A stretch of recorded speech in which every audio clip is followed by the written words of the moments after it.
In a perfect world, children would always look like this. Carefree and laughing, they would spend their days balanced between a strong education program and exuberant play, becoming healthy, well-adjusted adults who lead happy and fulfilled lives. For the most part, this is true of children in the U.S. There are 74.2 million children in the United States, 90% of whom will finish high school, of which 70% will move on to higher education. 80% of American children live above the poverty level, and 90% have adequate health care. Couple this with the fact that America holds 30% of the world's total wealth, and it's not surprising that one of the largest problems facing American children is obesity. Though if you were to ask them, most would say their biggest problems are getting their parents to buy them the latest gadget or the fashion du jour.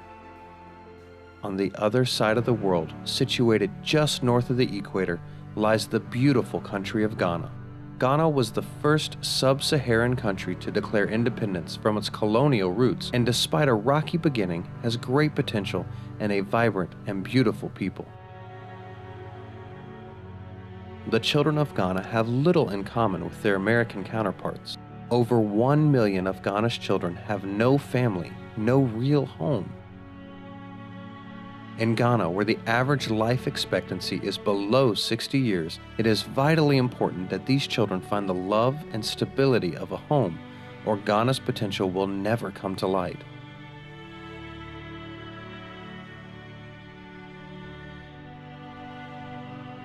Over a third of Ghana's children still live below the poverty level. Despite both primary and secondary education being mandated by the Ghanaian government, nearly 44% of children have never attended school, and over 57% of the adult population is illiterate. The average 15-year-old in Ghana only has 3.9 years of schooling.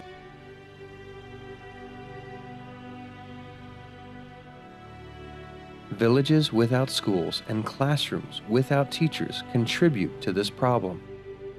But Ghana's economic woes are a far more sinister contributor. Over 43% of Ghana's children between the ages of 5 and 15 spend their days working rather than learning and playing. Ghana is both a source and a destination of forced labor and other kinds of child trafficking. Children are sold as young as 2 years old for around $20 US. Some do not even realize their masters are not their biological parents.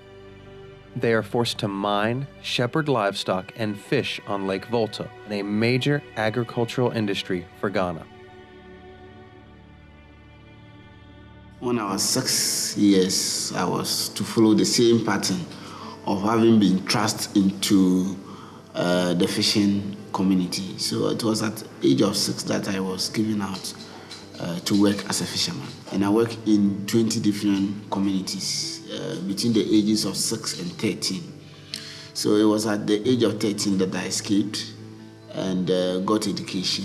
During the course of working as a child, the few things that happened, which I believe must not happen to children, which takes away their rights, which makes them look like slaves, which actually deprive them of their education and their future.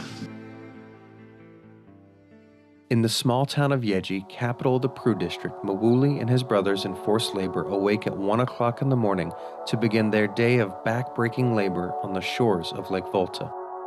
When they arrive at their boat, confidence will begin bailing the water that has flooded their boat during the night. Mawuli will make whatever repairs he can, and once the boat is ready, their day of fishing will begin. Throughout the activities that the child does, there's nothing that looks like a child work or something light. No, everything is hazardous.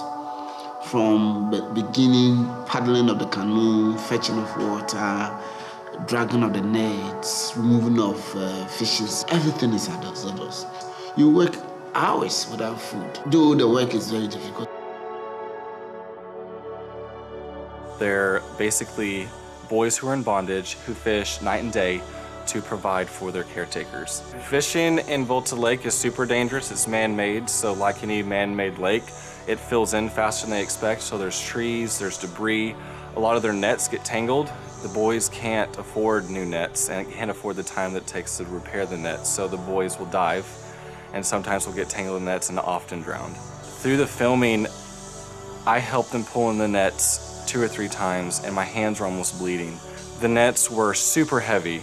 Water's going through the nets, but it was hundreds of pounds of pressure on these nets. So each of the boys would grab it and heave at one time. And their hands were all callous. There wasn't a spot on their hands that wasn't callous from pulling in these nets. Their feet and hands get waterlogged, their toenails fall off, it gets infected, they get gangrene, they get all different kinds of infections in their feet and hands. They get, even if they take dewormers, they're in that constant water, which is really disgusting, and they constantly get worms. When you get sick, you don't have access to medical care. No, there's nothing like going to the hospital. No, there was nothing like that. Apart from that, you are expected not to make a mistake, though you are a child. So when you make a mistake, the consequences of making that mistake is so bad. You could be beaten with anything, including the paddle, the fish itself, being thrown into the water. I've seen boys with scars across their face. One boy had an eye that was still there, but it was dead. It was a white eye. They're brutally hit. It was super hard watching these boys go through this, and then seeing them come home, rest for a couple hours, and then being sent back out while their caretaker used all their money to smoke and drink. It's important that we see this problem as a developmental issue. It doesn't just affect the children there. Yes, it affects them directly, but it has some other rippling impact. If the child goes through this situation and comes out and becomes social deviant, they become a threat to you and your children, because of what you go through there. They go through so much, and therefore they become robbers, they become drug users and all that. So it's a developmental issue in that poverty is number one. So we need to reduce poverty. When we are solving this problem, it must be holistic, and it is expensive to do that. So we ask all hands on deck. Everybody should join hands in providing solution to this problem. Fisher boys are a touchy subject because they get international press. Ghana doesn't want a bad light shed on them. And I don't think it's on Ghana. A few of the people that have lost their way and are treating these children in horrible ways, and it just needs to stop. Despite the hardships and dangers these boys face daily, their spirits have not been completely crushed. Each boy dreams of what he would do if he were free to choose his own life. Me did Mauli, my dim future into one. Bessa Minina, in present, Namitimba, Magana. Me did Robert. My life is 17. The person to go cook Pambo Amagana. Now, young you wake up. Me did use down. My life is 11. Me person me headmaster. Namimboa Magana. Me did the confidence. My life is 16. Person vice president. So they admire Yawa Kakra, a boy. So one consola. A bin who admired Flaviano Venia. I be there, Anya Cadia 2 bottom. Now we are near Several hundred kilometers to the south, on the Togo border in the coastal town of Aflao, life is very different for a boy named Wonder. My name is Kumar Wonder. I am 13 years old. Kumar Wonder was brought to the Good Shepherd Happy Children Orphanage by his uncle. Here he is safe from forced labor and free to pursue an education. His day starts much later than the Fisher boys of Yeji. The children and caretakers at Happy Children gather just before sunrise for worship to start their day. The children then wash and dress for school, where they are not only educated, but given the support and nutrition they need to flourish. In the afternoon, they are free to play, and Wonder often enjoys a game of mancala or drawing. Wonder had a completely different upbringing than the Fisher boys. He had Pastor Christian, who was a father figure to him and to all the boys at the children's home. He had caretakers who are mother figures to him. He has brothers and sisters to live alongside. He has a foundation that will give him what he needs to succeed in the future.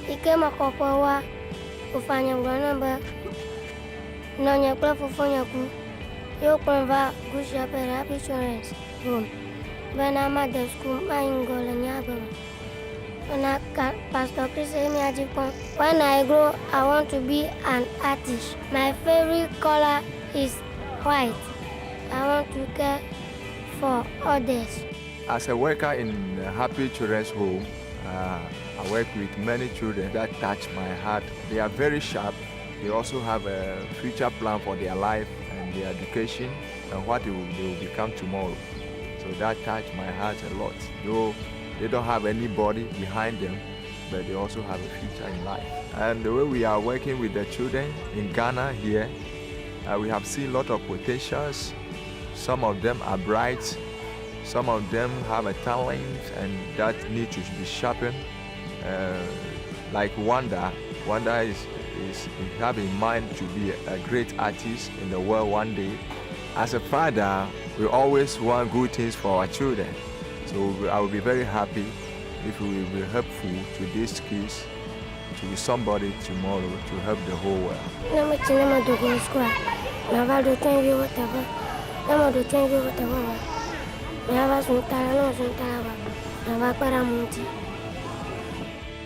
Wonder is going to do well because he has people that believe in him, people that encourage him, people that discipline him.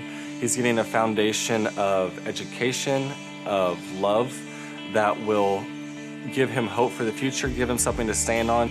He also wants to become like Pastor Christian, and he wants to open a children's home, and so he sees the hope that's given him and he wants to provide it for other children who are just like him. It was a night and day difference between a boy who wakes up in the morning dreading his life, going to fish all hours of the day, versus Wonder who got to go to school, play soccer after school, and have a family.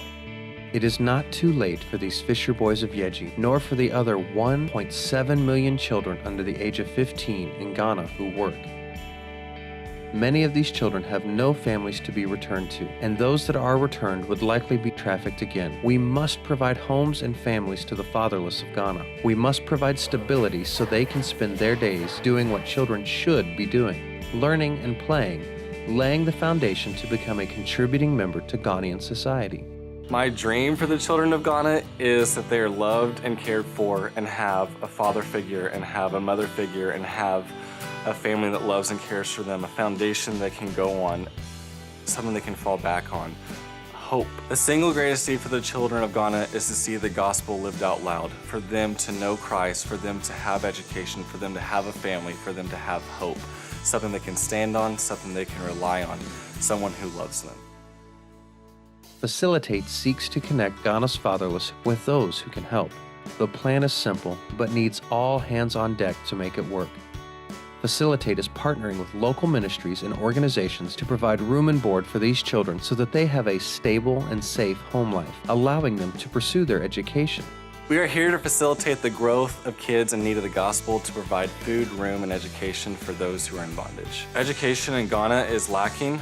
It's government run, and they say they're doing well, and I think they're doing better than they have been, but it's very minimal. A lot of the kids can't afford the school uniforms, pencils, paper, very small things. One of the things as Americans that we don't realize is how far our money can go. $800 can provide 6 months at a boarding school, and that's everything is covered.